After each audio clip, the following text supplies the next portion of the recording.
La creación de la nueva civilización, por Alvin y Heidi Toffler. 10. 8. Principios para una agenda de la tercera ola. Mientras nos acosan grandes cambios que exigen respuestas cada vez más rápidas, tenemos a menudo la sensación de nadar contra una intensa corriente que es imposible detener. Y con alta frecuencia es cierto. Quizá, como un surfista, tengamos que lograr que nos impulse la energía de la propia ola. La tercera ola que hemos descrito podría conducir a Estados Unidos a un futuro mejor, más grato, más decente y más democrático. Pero no será así si no conseguimos distinguir entre los principios económicos, políticos y sociales de la segunda y tercera olas. Nuestra incapacidad para establecer esa diferencia crucial explica por qué tantas innovaciones bien intencionadas solo parecen empeorar las cosas. Vivimos los dolores de parto de una nueva civilización, que no dispone aún de sus instituciones. Por esta razón, legisladores, políticos y ciudadanos activos en política necesitan, si realmente desean saber qué hacer, una destreza fundamental: la capacidad de diferenciar entre las propuestas concebidas para mantener con vida a un vacilante sistema de la segunda ola y las que promueven el desarrollo de la siguiente civilización, la de la tercera ola. He aquí algunas maneras de distinguirlas. 1. ¿Parece esto una fábrica?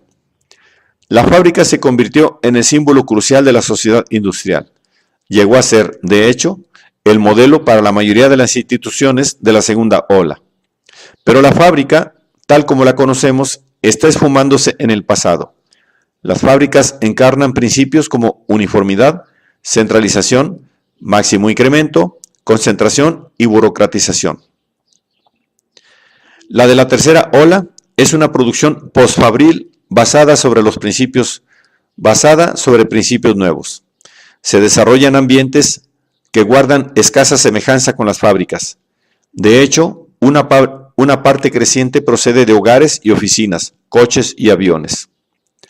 El método más fácil y rápido de identificar una propuesta como de la segunda ola, tanto en el Congreso como en una empresa, consiste en determinar si conscientemente o no sigue basada en el modelo fabril. Las escuelas de Estados Unidos, por ejemplo, todavía operan como fábricas, sometiendo a la materia prima, los chicos, a una instrucción uniforme y a una revisión rutinaria. Una pregunta que cabe formular ante cualquier propuesta de innovación educativa es esta: ¿pretende que la fábrica funcione con mayor eficiencia o se haya concebida, como debe ser, para desembarazarse del sistema fabril y reemplazarlo por una educación personalizada? Cabría hacer preguntas similares con respecto a la legislación sanitaria y asistencial y a cualquier propuesta de reorganización de la burocracia federal. Estados Unidos requiere nuevas instituciones construidas sobre modelos posburocráticos y posfabriles. Si la propuesta trata simplemente de mejorar unas operaciones de estilo fabril o de crear otras, puede ser muchísimas cosas. Lo único que no será es de la tercera ola. 2. ¿Masifica la sociedad? Quienes dirigían aquellas fábricas en la economía de la fuerza bruta del pasado gustaban de tener en sus cadenas de montaje a gran número de obreros seguros, intercambiables y que no hiciesen preguntas. Cuando se difundieron en la sociedad la producción en serie, la distribución en serie, la educación de masas, los medios de comunicación de masas y los espectáculos masivos, la segunda ola creó también a las masas. Las economías de la tercera ola, en contraste, exigirán y tenderán a premiar un tipo de trabajador radicalmente distinto, que piense, ponga en tela de juicio, innove y asuma un riesgo empresarial. Trabajadores que no sean fácilmente intercambiables.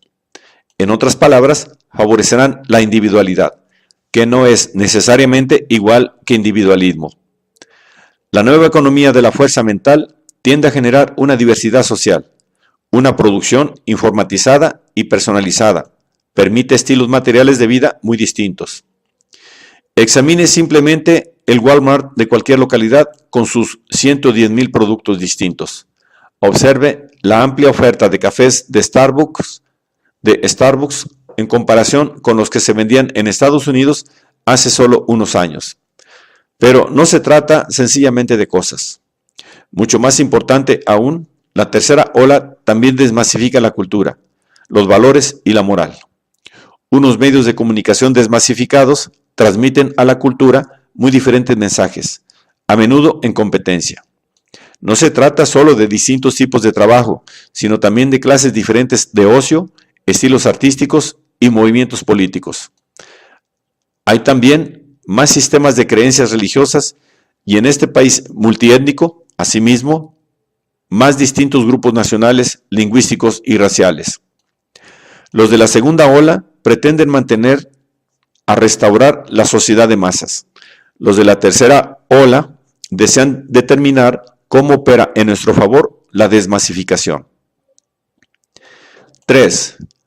¿Cuántos huevos en la cesta? La diversidad y la complejidad de una sociedad de la tercera ola funden los circuitos de organizaciones muy centralizada. La concentración de poder en la cima era y sigue siendo un modo clásico de la segunda ola para tratar de resolver problemas. Pero aunque a veces se requiera centralización, la supercentralización desequilibrada actual significa poner en la misma cesta demasiados huevos en lo que a decisiones se refiere. El resultado es una sobrecarga de decisiones. En Washington, el Congreso y la Casa Blanca se afanan ahora en tomar demasiadas decisiones acerca de cuestiones complejas, que cambian velozmente y sobre las que cada vez saben menos. En contraste, las organizaciones de la tercera ola desplazan, en la medida de lo posible, la toma de decisiones desde la cumbre, hacia abajo y a la periferia. Las empresas se apresuran a apoderar a sus empleados, no por altruismo, sino porque los de abajo a menudo disponen de mejor información y pueden reaccionar con mayor rapidez que los jerarcas de la cima, tanto ante las crisis como ante las oportunidades. No es precisamente una idea nueva poner los huevos en muchas cestas, pero se trata de algo que odian los de la segunda ola. 4. ¿Es vertical o virtual?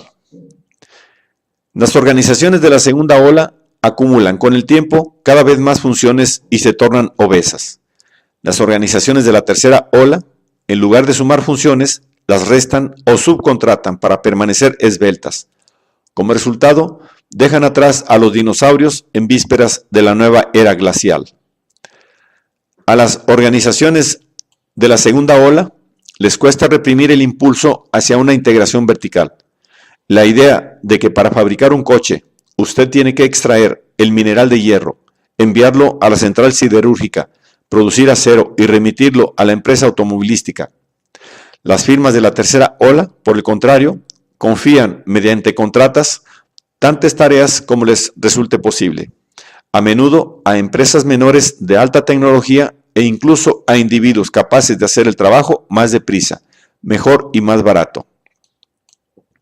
Llevando al límite este sistema, la empresa se vacía deliberadamente, su personal queda reducido al mínimo, sus actividades se trasladan a diferentes lugares y a la propia organización, y la propia organización se convierte en lo que Oliver Williamson de Berkeley ha llamado un nexo de contratos.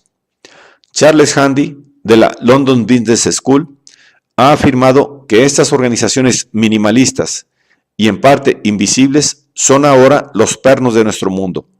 Aunque muchos quizá no trabajemos directamente en tales entidades, señala, les venderemos nuestros servicios y de esas organizaciones dependerá la riqueza de nuestras sociedades.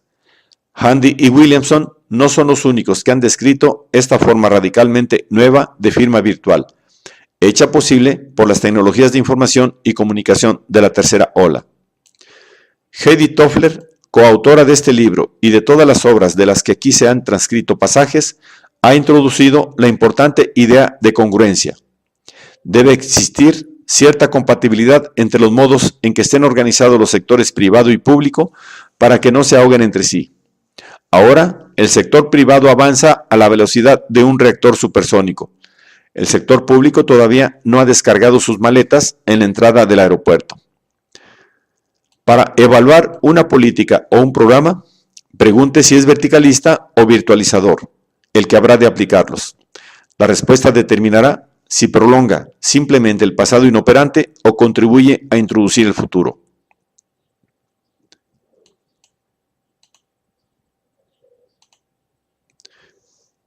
5. ¿Enriquece el hogar? Antes de la revolución industrial, la familia era amplia y la vida giraba en torno al hogar. Allí se trabajaba, se atendía a los enfermos y se instruía a la prole. Se divertía a la familia y se atendía a los ancianos. En las sociedades de la primera ola, la gran familia constituía el centro del universo social. El declive de la familia como institución poderosa no comenzó con el Dr. Spock o la revista Playboy. Empezó cuando la revolución industrial la privó de la mayoría de sus funciones. El trabajo se desplazó a la fábrica o la oficina. Los enfermos fueron a los hospitales, los niños a la escuela, los padres al cine, los ancianos a residencias. Lo que quedó tras la exteriorización de todas estas tareas fue la familia nuclear, integrada menos por lo que hacían en común todos sus miembros que por unos lazos psicológicos que se rompían con harta facilidad. La tercera ola enriquece a la familia y al hogar. Este recupera muchas de las funciones perdidas que antaño lo hicieron crucial para la sociedad. Se estima que unos 30 millones de norteamericanos realizan ahora en el hogar parte de su trabajo, empleando a menudo el ordenador personal, el fax y otras tecnologías de la tercera ola. Muchos padres optan ya por enseñar en casa a sus hijos, pero el auténtico cambio sobrevendrá cuando la combinación ordenador-televisor penetre en el hogar y se incorpore al proceso educativo. ¿Y los enfermos? Retornan ahora al hogar cada vez más funciones médicas, desde las pruebas del embarazo hasta la toma de la atención, que antes se realizaban en hospitales o en la consulta de un facultativo. Todo esto tiende a un hogar más sólido y no más débil, y a un papel más fuerte para las familias. Pero estas serán de muy diversos tipos, nucleares, amplias y multigeneracionales, integradas algunas por quienes han vuelto a casarse, grandes o pequeñas, sin hijos o con hijos nacidos durante la juventud de los progenitores o en su madurez. Tal diversidad de estructuras familiares refleja la diversidad que hallamos en la economía y en la cultura, cuando se desmasifica la sociedad de masas de la segunda ola.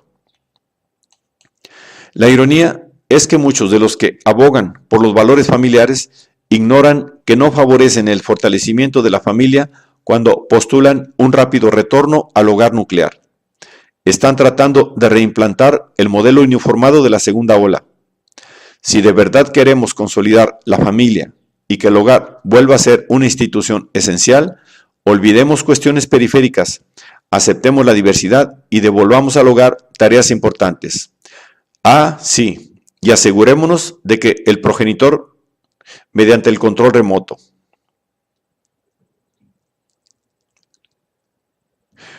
Sí, y asegurémonos de que el progenitor mantiene el control remoto.